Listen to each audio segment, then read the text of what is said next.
এত বড় স্থাপনা মুক্তি করা অর্থায়ন করতে এসেছে? আমাদের গোয়েন্দারা কি সংবেদনশীল নাজুক ভৌগোলিক জায়গায় একের পর এক সুবিশাল মূর্তি বসানোর বিষয়টা কি ক্রিটিক্যালি অ্যানালাইজ করছে? করেননি। এটা কে প্রতিষ্ঠা করছে জানেন? আসেন সেটা দেখি।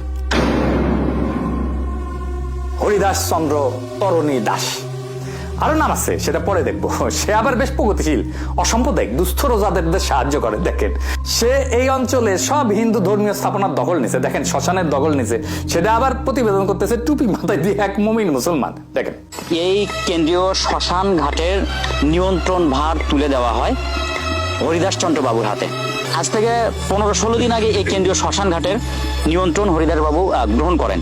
দেখেছেন, বেকাত্তর টিভি আবার নিউজ করিচ্ছে এটা নিয়ে। দেখেন, ভগবান শ্রীকৃষ্ণের বিগ্রহ, আর এটি পৃথিবীতে দ্বিতীয় বৃহত্তম, আর এর উচ্চতা হচ্ছে 53 ফিট। ভগবান শ্রীকৃষ্ণের বিগ্রহ যেটি 51 ফিট এবং আদি যুগে আমাদের যে আছেন 32 ফিট এবং বিশ্বের সর্বপ্রথম সে অযোধ্য ভারতের মতো বাংলাদেশেই তৈরি হচ্ছে 81 ফিট, যা সারা বিশ্বের মতো প্রথম, এবং এটি আগামী জুলাই মাসে উদ্বোধন হবে। এখানে সূর্য মন্দির হবে 154 ফিট।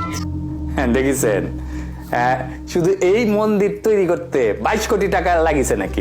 আবার অন্য জায়গায় বলে 40 কোটি টাকা লাগিছে। এক মাস যাতে না যেতে বিভিন্ন ভক্তর ফোন আসে, হরিদাস বাবু তুমি মন্দির করতেছ, আমরা তোমার মন্দিরে কিছু সাহায্য করতে চাই। কেউ ইট দিচ্ছে, কেউ সিমেন্ট দিচ্ছে, কেউ রড দিচ্ছে, কেউ বালি দিচ্ছে। এইভাবে হাঁটি হাঁটি পা পা করে আজকে এই পর্যন্ত ভক্তদের অনুদানে প্রায় 40 কোটি টাকা খরচ হয়ে গেছে। ভালো কথা, টাকা আছে, খরচা করিছে, আমার কি? আজ এইবার আসেন দেখি সে টাকা পায় কোথায়। আমি নিজে কিছু কমবো না, বাংলাদেশের মিডিয়ায় প্রকাশিত একটা প্রতিবেদন দেখাবো, মাথায় আকাশ ভেঙ্গে পড়বে। আসেন সেটা দেখি। তার নাম হরিদাস চন্দ্র তরণী দাস তৌহিদ, বয়স 34, জন্ম বাংলাদেশে, প্রতারণার শুরু শৈশবে। তবে ছোটবেলাতেই পাড়ি জমান ভারতে, সেখানে সারেন লেখাপড়া, জোগাড় করেন এতিম হওয়ার সনদ। এরপর আবার ফেরেন বাংলাদেশে, প্রতারণা করে ডক্টরেট ডিগ্রিও বাগান। খোদ বাংলাদেশের প্রধানমন্ত্রী শেখ হাসিনাও তার পরিবারের নাম হারানো শুরু করেন। মাননীয় প্রধানমন্ত্রীর নিকট আত্মীয়ের পরিবারের সদস্যের পরিচয় দিয়ে তারা ভুয়া টেন্ডারবাজি করছে বা তারা চাকরি দেওয়ার নাম করে অর্থ আত্মসাৎ করছে। দেখেছেন, ওই হিন্দু না মুসলমান সেটা বড় প্রশ্ন না, প্রশ্ন হইতেছে ইন্ডিয়া থেকে ট্রেনিং নিয়ে আসিছে, গেছিল ছোটবেলায়, আসিছে ট্রেনিং নিয়ে, চাইনিজ ট্রেনিং নিয়ে আসিছে, সোনা চোরা চালানের এসির মিস্ত্রি আর সবজি বিক্রেতা ছিল। স্থানীয় সচেতন মহলের প্রশ্ন, 2018 সালের একজন সাধারণ এসি মেকানিক ও সবজি বিক্রেতা কয়েক বছরের ব্যবধানে কিভাবে শত কোটি টাকার সম্পদের মালিক হলেন? ওই থেকে এত টাকার মালিক হয়েছে, এটার উৎস হয়েছে প্রতারণা আর সোনা চোরা চালান। খুন টুনো করে, শোনেন ওর মুখেই শোনেন। আমি যদি তারা মেরে ফেলে বাইরে আলবাই একদম মেরে ফেলে চলে যাবো, আমি যখন চলেই যাবো তখন তারা মারি।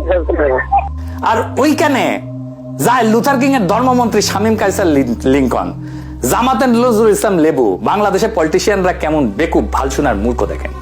বাটপারের সাথে ঘষাঘষি না করলে ওদের চলেই না। হাসিনা যারা বাটপার হিসেবে জেলে ঢুকেছিল তার সাথে সে ঘষাঘষি করে বিএনপি আর জামাতের লোকেরা। তাইলে আমরা কি বললাম জুলাইয়ে? মানে এদের বিন্দু মাত্র ডিউ ডিলিজেন্স নাই। উঠে যাচ্ছে সে কি, তার সে কি আমল নামা কি, আমার এটা বের করতে হবে না, আমার এটা বের করতে কয়েক ঘন্টা লাগছে, ওর উঠি বসে থেকে এটা বুঝতে পারে না। তাহলে কি নীতি করে বুঝবার পারিছেন?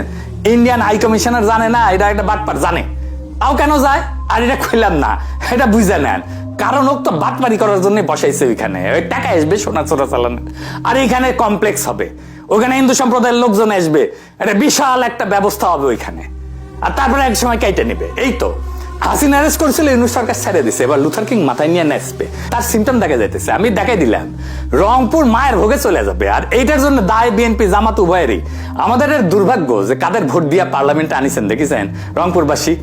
এই এলাকায় আসলে ধরবেন, এদের ছাই দিয়ে ধরবেন। বাংলাদেশের সার্বভৌমত্ব নিয়ে ফাজলামি করলে তার মাপ নাই, টেঙ্গি ভেঙে দিবেন একেবারে। যাই হোক, তার ইনকিলাব জিন্দাবাদ।